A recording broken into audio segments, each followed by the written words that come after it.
ناظرین کرام، السلام علیکم ورحمۃ اللہ وبرکاتہ۔ عمرے کی نیت کریں یا حج کی یا حج قران کی، تینوں صورتوں میں نیت کے بعد کم از کم ایک بار لبیک کہنا لازمی ہے اور 3 بار کہنا افضل۔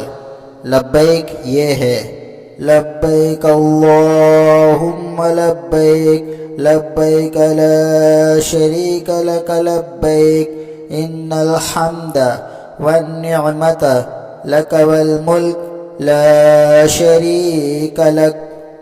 اے مدینے کے مسافروں، آپ کا احرام شروع ہو گیا۔ اب یہ لبیک ہی آپ کا وظیفہ اور ورد ہے۔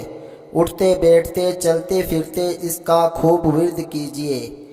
2 فرامین مصطفیٰ صلی اللہ تعالی علیہ وآلہ وسلم۔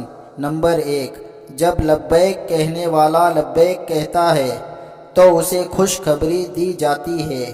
عرض کی گئی: یا رسول اللہ صلی اللہ تعالی علیہ وآلہ وسلم، کیا جنت کی خوشخبری دی جاتی ہے؟ ارشاد فرمایا: ہاں۔